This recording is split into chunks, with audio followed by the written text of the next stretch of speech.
Do you suspect that your doctor is innumerate and can't handle statistics and probabilities when it comes to statins? That's this week's topic. Stay tuned.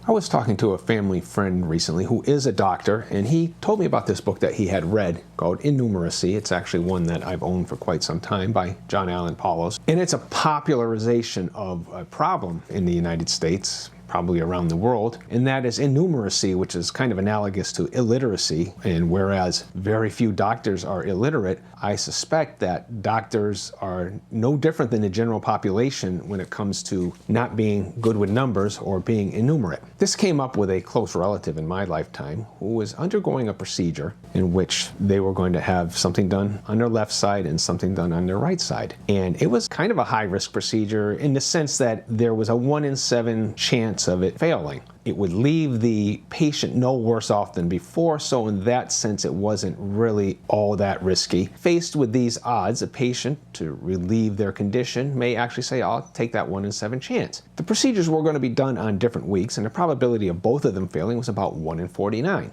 So we're going to represent the patient as this circle here, and they're going to undergo a left procedure and a right procedure. When the circle half is filled in with gray, that means they haven't undergone the procedure yet. Filled in with green, it means that they have had the procedure and it has been successful. And if it's filled in with red, it means they've had the procedure and it was unsuccessful. Now this 1 in 49 possibility comes about like this. Suppose we had a population of 49 patients who are going to undergo 2 of these procedures. And we're going to assume that the world works out statistically perfectly. This never really happens in real life. Let's just follow through with what the statistics are telling us. And that is each one of these circles represents a patient, one of the 49 patients. And you can see 36 of them had no problems. Each of the procedures was successful. 1 out of 7 of them actually did get a fail on the first procedure, and 1 out of 7 of them had a failure on the second procedure. Because of the way this works out, one unfortunate patient had a failure on both of them. So let's go back to the beginning, and nobody's had this procedure yet. Doctor does the first procedure, and here are the results. 42 of the patients, procedure was successful. As expected, 7 of them failed. Well, the doctor later told this same patient, who was one of those who failed, not to worry, the probability of the second one failing was still 1 in 49. Now, what the doctor failed to consider was that the first procedure already failed. That's more information. That means that this patient is not one of these 42 patients who didn't have a failure. They're one of these 7 who did have a failure. So the true probability of having the second procedure fail is actually 1 out of 7, because we know that this patient is one of these 7 people down at the bottom, and one of those 7 people are going to have 2 failures in a row. So the doctor clearly didn't understand conditional probabilities. They knew that failing twice in a row was very rare, a 1 in 49 chance, so therefore not to worry about it without considering what happened in the first procedure. So after the first procedure, when a relative of mine was told this 1 in 49 chance, I politely waited for the doctor to leave the room, and then I explained to the relative that no, the true probability was actually 1 in 7. And that was important because the patient at that point may say, you know, it's failed once. I don't know that I want to take another 1 in 7 chance of the other one failing, go through all the pain and the recovery and everything else. Might not do me any good. It's important that we get accurate statistical information. Granted, all statistics are in a sense just an estimate, but it's important that we at least get the right order of magnitude when we're being told what the risks are associated with anything in the medical world. Now let's just talk about rare adverse effects. And there is a saying that I have heard, I don't know if this is really told to doctors in medical school, but it's kind of the medical version of Occam's razor, and that is, if you hear hoofbeats, assume that it's horses and not zebras, at least in the United States, where zebra running up behind you would be rarer than horses running up behind you.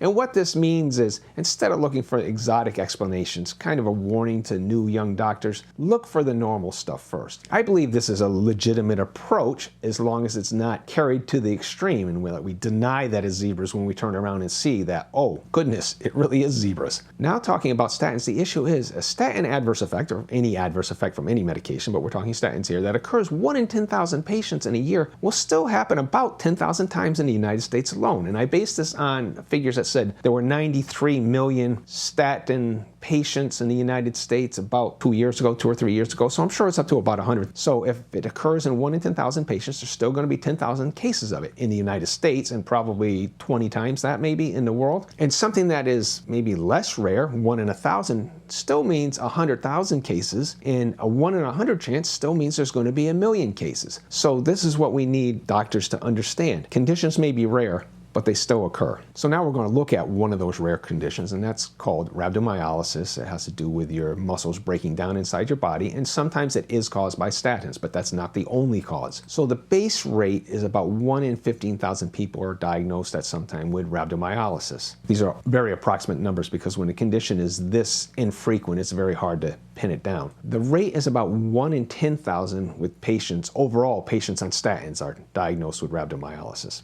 And if we dig deeper, the hazard ratio for high dose atorvastatin, that's Lipitor, for this rhabdomyolysis in men is actually about 1.93, and we're going to see what that means in a moment. Next, let's imagine that you're sitting in front of your doctor, and the only information that you have about statins, you know nothing else about them other than he's prescribing them to you, but you've heard that it nearly doubles your chance of getting rhabdomyolysis. Well, your doctor would rightly tell you, well, statins only cause rhabdomyolysis in about 1 in 10,000 patients, so it's unlikely that it will happen to you. And that is a true statement. Even though rhabdomyolysis can be deadly, I believe if it's caught soon enough, it can be recovered from. Now, you take the pill and you end up experiencing a case of rhabdomyolysis. If your doctor then told you, well, statins only cause rhabdomyolysis in 1 in 10,000 patients, so it's unlikely that that's what caused it in you, that is incorrect. And the reason is, just like our doctor who didn't consider the first procedure already having failed in his probability calculation, this doctor hasn't considered the fact that the rhabdomyolysis has occurred.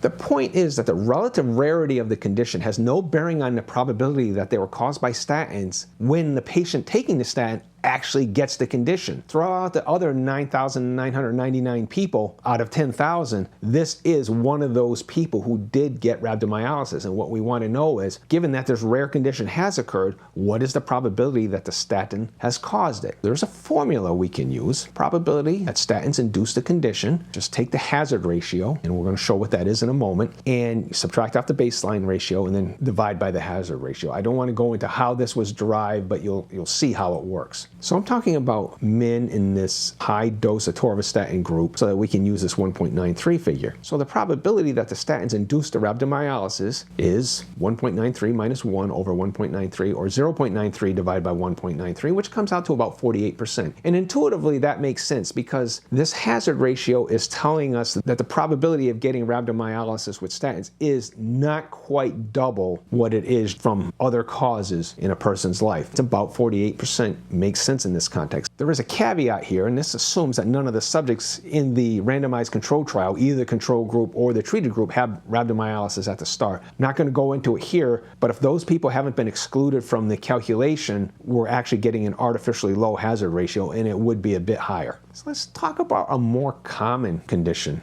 And that's myopathy. It's just generalized muscle issues. One statistic I saw showed that about 1 in 25 people develop myopathy totally unrelated to statins. Either in a randomized control trial, they were given a placebo, or in their normal day-to-day lives, they have a myopathic condition. So we can represent this with this population of 25 people, and that person in yellow is the person who has myopathy, and it's got nothing to do with statins. Between 1 and 3 in 10 people do experience myopathy while on statins. So I chose a number here. You'll see that there are 6 people, 5 of them red, 1 of them yellow, who are now experiencing myopathy once they've been on a statin. There was a doctor I saw in an interview on a video once who dismissed this outright. Anybody can have muscle pains. It's not the statins. Oh yes, anybody can be that 1 in 25 people who has muscle pains, and it wasn't the statins. But what is the possibility that it is the statins?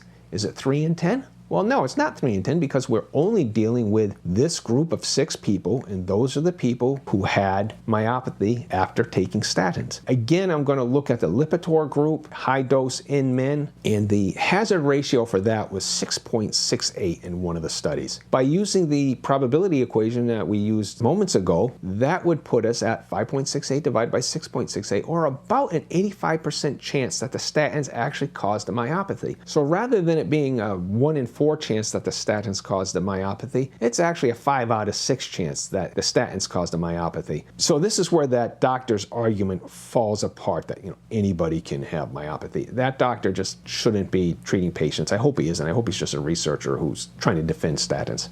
And I wish I could find a link to that video. I saw this a couple years ago and I haven't been able to find it again. But if I do manage to find it, I'll put a link in the description. So my closing thoughts on this. Well, first, not all doctors are innumerate. Some doctors are very good with the numbers. The researchers, the ones who are running the clinical trials, actually are very good with the numbers. The people in the marketing departments of the pharmaceutical companies, they're actually very good with the numbers. They know how to torture the numbers so that it'll confess to whatever they want to tell us about it. Classic example is the Lipitor ad, which says there's a 36% reduction in cardiovascular events. When you read the fine print, it turns out there's actually an absolute risk reduction of only 1%, the 36% being a relative risk reduction. So the message to the doctors is, when you hear hoofbeats, best to at least assume that it's horses and not zebras. But if you turn around and you find yourself staring a zebra in the face, or analogously staring at a patient who has come up with what you consider to be a rare condition,